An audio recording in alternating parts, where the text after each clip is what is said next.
Radio Voice Italia. Philadelphia.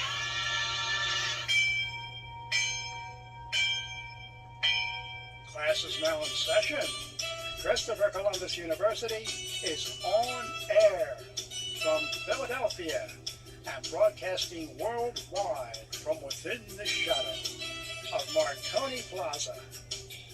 Radio Voice Italia is proud to present a recurring segment with civil rights author, professional researcher, and renowned Christopher Columbus expert, Robert Felix Petrone, Esquire.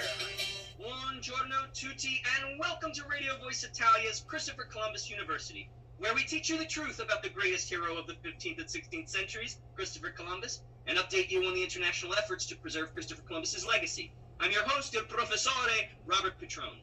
Today on our Christopher Columbus University segment, we have some news updates. In the United States of America, the National Italian-American Foundation, NIAF, has extended its deadline for the Christopher Columbus Essay Contest for high school students to March 15th, 2022.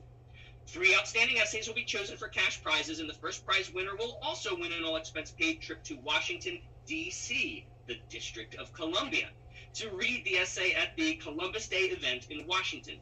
The contest is conducted without regard to race, religion, gender, or national origin.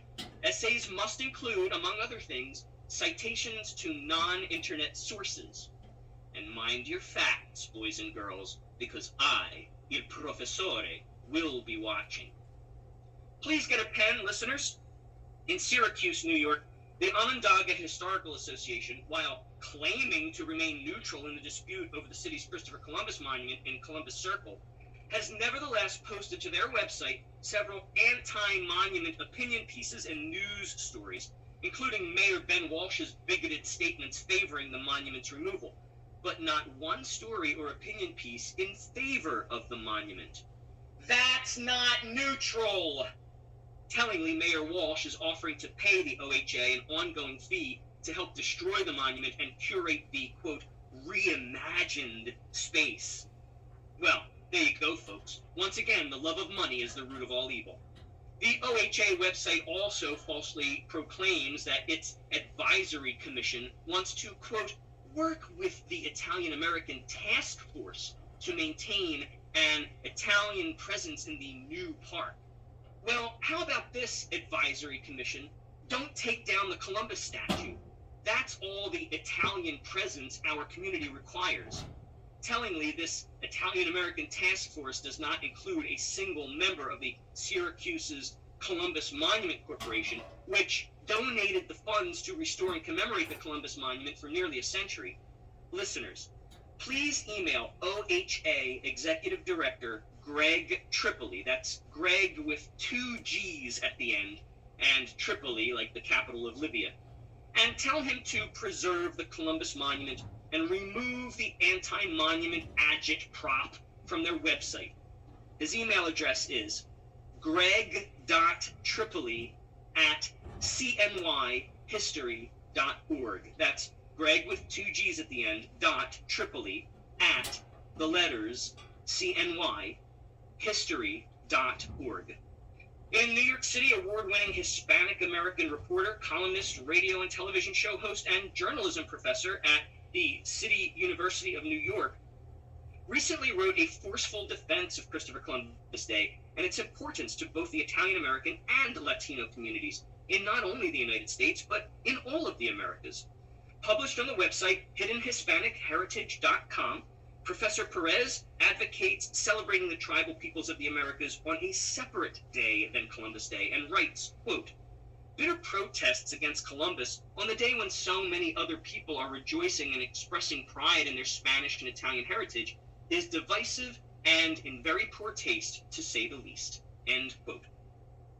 Also in New York City, activist posing as journalist Hakeem Bashara reports that more than 140 activists posing as artists, activists posing as scholars, and activists posing as art critics have signed a petition calling for the city of New York to melt down, recycle, or dispose of its Theodore Roosevelt monument, recently removed from the American Museum of Natural History, calling it a, quote, toxic cultural product.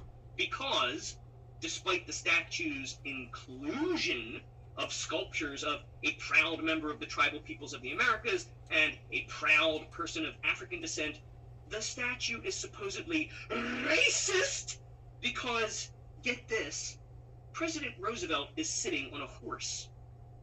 That's the basis of their claims of racism. Domestic terrorists defaced the statue in October of 2021 with red paint. The museum's decision to remove the statue was accepted by then New York City Mayor Warren Wilhelm, who, while in office, went by the alias Bill de Blasio. One such advocate of the statue's destruction wrote on Instagram, quote, "Yes to melting down the Theodore Roosevelt statue. Yes to cutting up the statue. Yes to destroying the statue. Yes to indigenous solidarity and insurgents.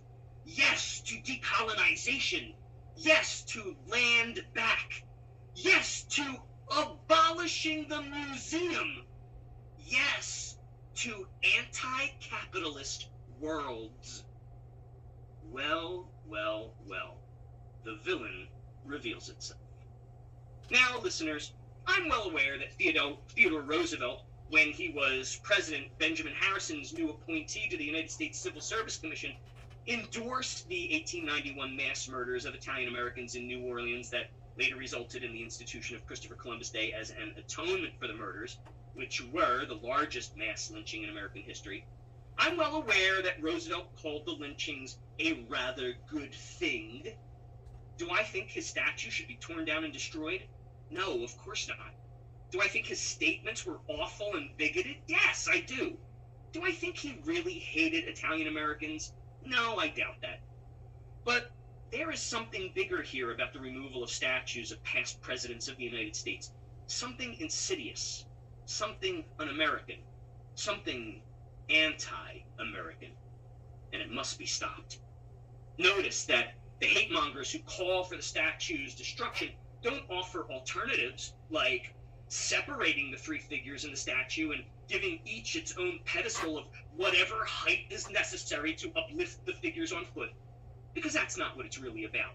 It's about removing all traces of America's history. It's about canceling America. And we can't let that happen. For the substantive portion of today's class, we bring back a feature first introduced in class number 20, our Dunce Corner feature. In that class, we featured the caffeinated Marxista, a gadabout and gadfly at my local coffee shop who, troublingly, is a professor at the University of Pennsylvania where she poisons young minds with her Marxist hate-mongering. In that episode, we debunked her bigoted Marxist lie that, quote, "No white man deserves a statue because all white men only ever achieved anything by oppressing and harming others." And I think we debunked it soundly in that episode. Today at Christopher Columbus University, we will revisit Dunce Corner featuring a new Marxist hate-monger, a woman by the name of Victoria Vasquez, who is affiliated with a New York City terrorist organization called Down Columbus NYC, which is dedicated to the desecration and demolition of New York City's various Christopher Columbus statues, such as the one that, as of this broadcast, still proudly stands in Columbus Circle at the 4th Street intersection of 8th Avenue, Broadway, Central Park South, and Central Park West, at the southwest corner of Central Park in Manhattan. Thanks goes out to Mr. Michael Arena of the Columbus Heritage Coalition, which you can find online at columbusheritagecoalition.org. Mr. Arena shared with me a video link to a public presentation by the Take Down Columbus terrorist group made to a joint committee meeting of the Parks and Recreation Committee and the Youth Education and Cultural Affairs Committee. Mr. Arena wrote to me, quote, "This group makes a number of claims which I believe to be unsubstantiated, misleading, or contrary to the facts as we know them." Suffice to say, that is an understatement. It's not necessary to watch Victoria Vasquez spew her lies to these joint committees. The video runs about 2 hours, and her portion only runs about 15 minutes. But if you really wanted to watch it, you can find it by searching on YouTube for Victoria Vasquez Joint Committee Parks and Recreation. It should be the first 2 hour-ish hit. and Vasquez is featured at about the 7.5-minute mark. The remaining time is dedicated to questions and statements from the audience, which we can leave aside for now.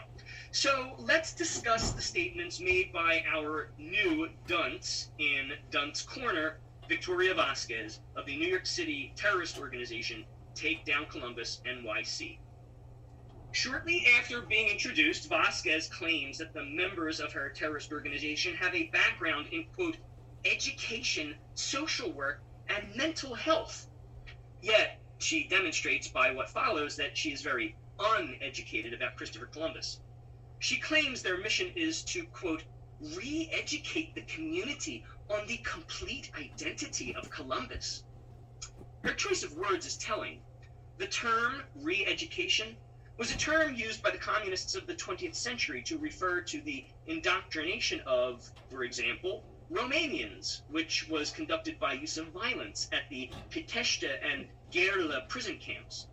The communist government of Vietnam also ran re-education camps for prisoners of war captured from South Vietnam. Communist China still uses re-education techniques such as Lao Jiao, or re-education through labor. See what I mean? These Marxist terrorist groups are not hiding who they are. Anyway, Vasquez nevertheless demonstrates that she doesn't know the first thing about Columbus's identity or about historical fact. She begins with what she called a land acknowledgement, that the land she's speaking about, New York City, was, quote, originally the Lenape homeland, and that, quote, the Lenape were the first people to live in New York. But she has no historical basis for that. The most she can verifiably say is that the Lenape immediately preceded the European settlers. But, in fact, what is more likely is that other tribes preceded the Lenape, and that the Lenape took the land from these preceding tribes. This happened frequently in the Americas. In the Caribbean, for example, the Caribs and the Canids wiped out, assimilated, or otherwise displaced the Tainos and took their land. The Tainos assimilated or displaced the Siboney and took their land, and the Siboney assimilated or displaced the Guanacatabe and took their land. And when Columbus arrived, he actually put a stop to the campaign of genocide the Caribs were engaged in against the Tainos and any survivors of the other tribes. Columbus put a stop to that genocide, by the way, not by destroying the Caribs, but by sending their warlords back to Spain for trial and brokering a peace treaty with the rest of them, and by using the resources of the Spanish crown and the Catholic Church to protect the Tainos. Moreover, Columbus intended to put a stop to the model of conquest used by every society in the world up to that point, including the tribal peoples of the Americas, and rather wanted to build a model settlement side by side with the tribal peoples on land selected by the Taino chieftain Wakanagari, whose aid and advice Columbus solicited in establishing peaceful settlements. As it turned out, Caribs murdered everyone in his first settlement. Columbus nevertheless established a second peaceful settlement, Isabella, which was plagued more by the recalcitrant Hidalgos than by tribal aggressors, but that's another story. Vasquez also says her goal is, quote, to dismantle the colonial legacy of the United States. But she doesn't say how. That sounds like seditious talk to me. And the fact that she purposefully leaves it vague should arouse much suspicion regarding her motives, particularly given that she is spouting Marxist language. She correctly identified Columbus as a capitalist. Indeed, that's one of the ways he was ahead of his time in the Age of Empires and helped begin the downfall of imperialism. But she goes on to say that, quote, the truth is, he did not go into the New World with a curious lens, but for a gold hunt and to claim anything he could for material gain, end quote. That's just absolutely false. Christopher Columbus spent years of his life trying to find funding to support his scientific experiment to find a new all-water route to Asia. He had no other motive than that. His own people, the Genoans, along with the Venetians, held a trade monopoly over the Mediterranean, which was the first leg of the usual route to Asia, the second leg being the overland Silk Road. Finding gold was never his motive. The Crown of Spain, however, demanded returns on their investment, and they pushed him to find gold. He never stole it or took it by force. He only ever bartered for it and insisted that the settlers engage in fair trade with the tribal peoples. You can find more on this in class number 40, Debunking the Myth of Christopher Columbus as a Grifter. Vasquez is also wrong that he sought funding from France. He never sought funding from France. He first sought funding from Genoa, but because they thought an all-water route to Asia would destroy their trade monopoly, they said no. She's also wrong that Portugal and England said no. The kings of both of those countries actually said yes. The king of Portugal tried to double-cross Columbus by taking all his maps and charts and sending the Portuguese fleet without Columbus so the king could have all the glory to himself. And by the grace of Providence, a storm crippled the Portuguese fleet, sending it back to port, whereupon Columbus learned of the double-cross, took his maps and charts back, and went elsewhere, namely to Spain. And he sent his brother Bartolomeo to England at the same time. And Columbus's brother actually got a yes from the King of England, but Columbus didn't know that at the time. Columbus got a yes from Spain as well, and thus went with Spain. It did take 8 years for Columbus to get his yes from the Spanish crown, and toward the end there, it did seem he wasn't going to get one. So he did plan on going to France next. But when Queen Isabella learned that he was packing up and getting ready to leave, she finally relented and agreed. So Columbus never had to go to France. He never went there to seek funding. And again, Victoria Vasquez is just wrong, wrong, wrong. Vasquez also says that, quote, experts told Columbus his calculations were all wrong and that the voyage would take longer than he expected, and that, quote, the naysayers were right. Again, this is entirely wrong. The people who counseled the crown of Spain, ultimately in vain, to reject Columbus's proposal were not experts, but court counselors who felt that the Spanish treasury needed to be spent on the Reconquista rather than this unlikely experiment. They didn't say Columbus's calculations were all wrong, at least they didn't say it with any authority, or that the voyage would take longer than expected, because they weren't navigators or scientists. They were just skeptics, and they were not right. In fact, Columbus expected that before he hit the mainland of the Indies, what the medieval world called India and the Far East, he would hit islands populated by Asiatic colonists. And that's exactly what happened. What no one expected, not even all the ancient scholars whose works Columbus and his contemporaries had spent a lifetime studying, was that 2 of these islands would be the size of continents. I'm referring to North and South America. So it's Vasquez who is, again, wrong, wrong, wrong. She goes on to say at about the 11-minute mark that, quote, Columbus was rewarding his lieutenants with native women to rape, which is entirely untrue. We debunked this myth in class number 36, Debunking the Myth of Columbus as a Rapist.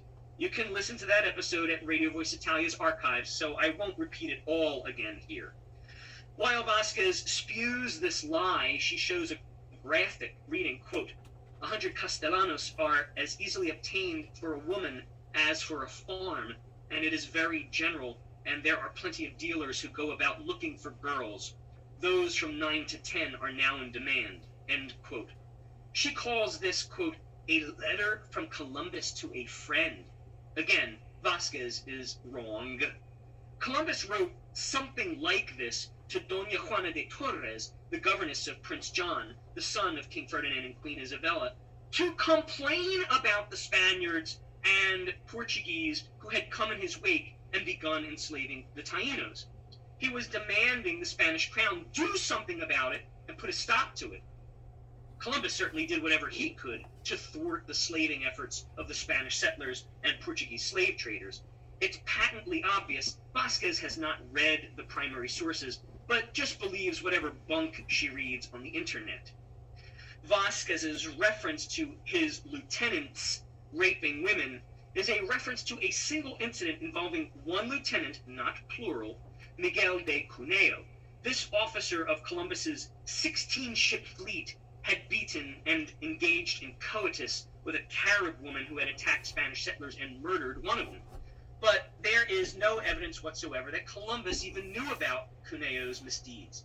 Columbus turned the 4 murderous prisoners, the woman included, over to his lieutenants to maintain as prisoners, because that's what an admiral of a fleet does. The lieutenants exist for tasks like this. However, Columbus didn't authorize his sailors to mistreat any of the tribal people, even the Caribs.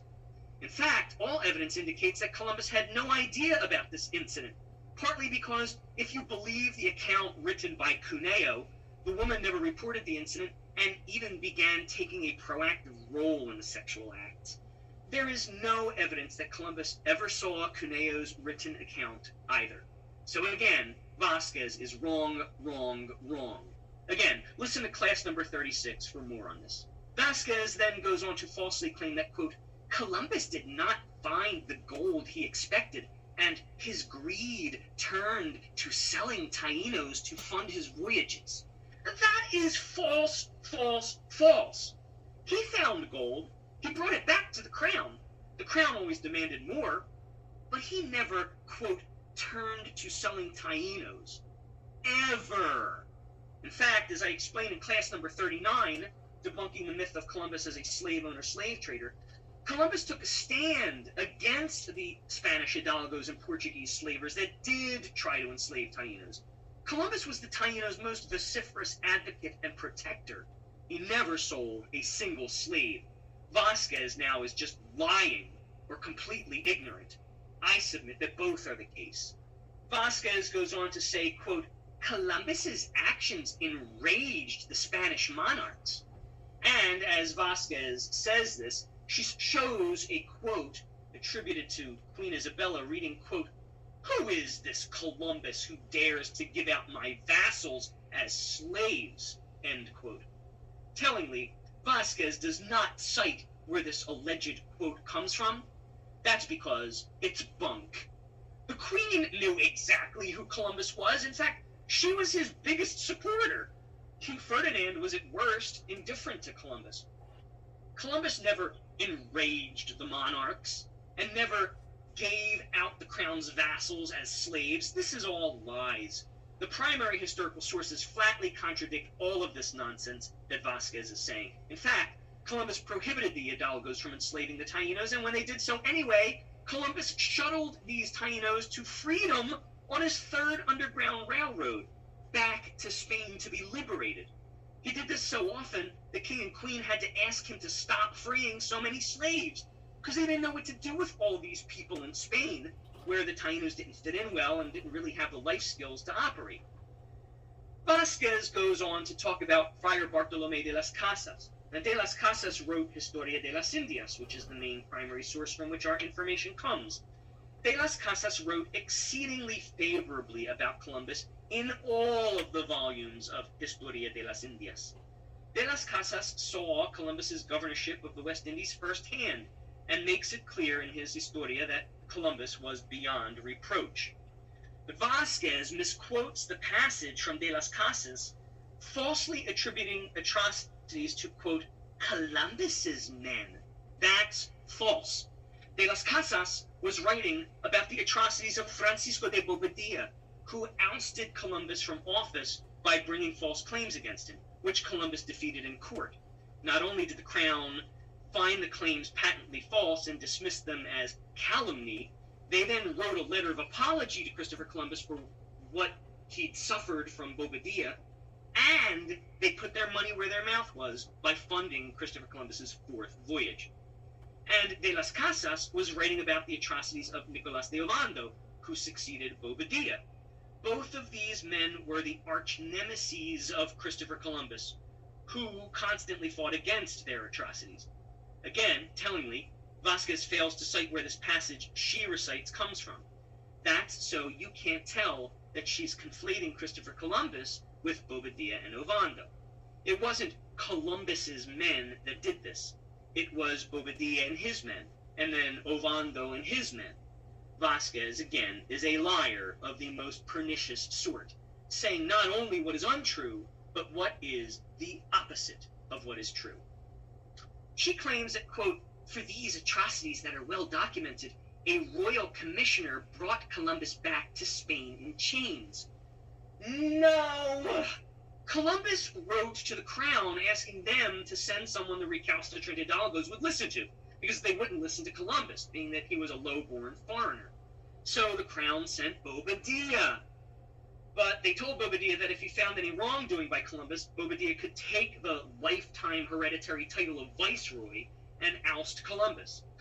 Bobadilla didn't even conduct an investigation. Instead, he just made up false claims to get the hereditary title himself.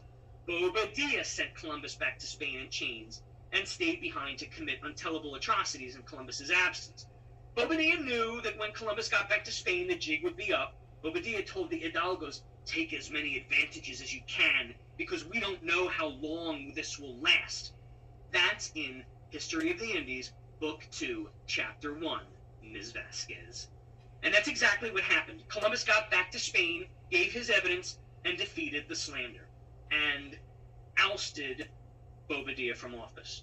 The crown removed Columbus's chains and apologized profusely, and then funded Columbus's fourth voyage. So again, Vasquez is saying the opposite of what is true. Columbus wasn't stripped of his governorship, as Vasquez claims. He didn't want to govern anymore. He wrote to the crown, quote, "I wanted to escape from governing these dissolute people full of vice and malice," and, quote, "begged their highnesses to send someone at my expense to administer justice." That's in the letter of Christopher Columbus to Doña Juana de Torres, dated October 1500. So Vasquez is mixing up the timeline, conflating Columbus with the actual villains, with whom, in fact, Columbus was always at odds, and just continuing her trend of lying. Vasquez then says, quote, "Columbus couldn't have been Italian because Italy wasn't formed as a nation during his lifetime."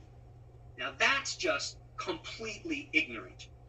So the word Italia, referring collectively to the various kingdoms of that peninsula, far predated the formation of the nation of Italia. Vasquez, again, claiming to be an educator, or more precisely, a re-educator, is in fact a dunce. Columbus and all the people of the Italic Peninsula since its settlement are Italians. Just like all the people of the Americas are American, even before the United States was created as a nation.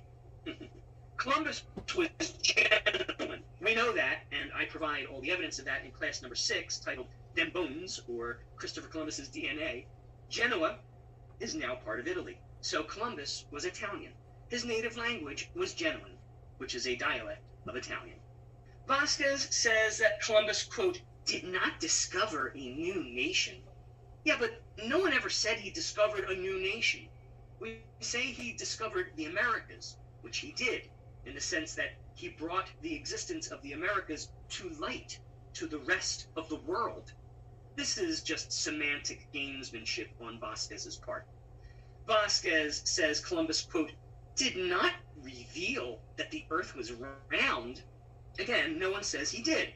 She's just building up straw men here to knock them down. Anyone even passingly familiar with the history of the 15th century can tell you that most reputable scholars theorized that the world was round at the time Columbus set sail for the Americas, and Columbus was an early adopter of that theory. Had he reached mainland China, he certainly would have proved it beyond question. And since most of the world thought the Americas were the East Indies until after Columbus died, he did, for all intents and purposes, eliminate any doubt in the minds of any former skeptics about the world's roundness. Vasquez says of Columbus, quote, "he did not represent any of the values we usually align with Christopher Columbus." Well, to the extent this sentence even makes sense, even by today's impossible utopian standards, Columbus was, without a doubt, the greatest hero of the 15th and 16th centuries. He was a capitalist in the age of empires, and what he did began the downfall of imperialism. He was a scientist in the age of superstition. He was a civil rights activist in the age of oppression. And he was a pacifist in the age of warmongering. Thus, Columbus was an icon and a paragon. Vasquez, on the other hand, is an ignoramus. Of the Brooklyn statue of Christopher Columbus, sculpted by artist Emma Stebbins and architect Aymar Embury II, standing outside New York State's Supreme Court building, Vasquez says that it is, quote, offensive to the community of downtown Brooklyn. Well, it's only offensive because the downtown Brooklyners are obviously misinformed. Columbus was the first civil rights activist of the Americas, so it belongs very appropriately outside the state Supreme Court building. The downtown Brooklyners should revere Columbus and should be proud that his statue stands in downtown Brooklyn, unless, in fact, downtown Brooklyners like slavery and oppression. But, in fact, the people claiming to be offended by the statue are really Marxist domestic terrorists, and what offends them is all of Western culture. So, yes, they are in favor of slavery and oppression. While Vasquez says all this, she displays on the screen a graphic saying that the cost per month per officer to guard the New York Christopher Columbus statues is $14,000 to $28,000, suggesting that taking down the statues will save the city that money. What will save the city that money is to arrest anyone who defaces the statues until there are no more domestic terrorists left willing to deface it. Any costs of prosecution and incarceration can be offset by fining criminal defendants as part of their sentence and making them pay court costs as part of their sentences. She quotes 84th Precinct Captain Adil Rana that, quote, when we only have limited resources, we want to make sure we concentrate those resources toward violence or felony crimes. Well, the solution is to make defacing historical statues a felony, if it isn't already in New York. Vasquez ends her 15-minute screed by claiming that we should replace Christopher Columbus's statue with statues of people who represent the values we usually equate with Columbus: courage, resilience, progress, and cultural contributions. In fact, Columbus represented all of those things. He stood with courage against the recalcitrant Spanish nobles who wanted to enslave the Taínos, and he prevented it. He demonstrated resilience in continuing to fight for the civil rights of the tribal peoples of the Americas, even after his political opponents tried to ruin and imprison him. He made progress by successfully petitioning the Crown of Spain to promulgate the first civil rights legislation of the Americas, which decreed, in words borrowed from Columbus's own petition, that, quote, all the Indians of Hispaniola were to be left free, not subject to servitude, unmolested and unharmed, and allowed to live like freemen under law, just like any other in the kingdom of Castile, end quote. And as for cultural contributions, if that weren't enough, his 4 voyages ended the medieval era and initiated more than 500 years of cultural, economic, and political relations between the old world and the new, commencing a perpetual exchange of science, technology, law, commerce, art, music, literature, and people, benefiting and enriching the globe from pole to pole. So there you have it, ladies and gentlemen.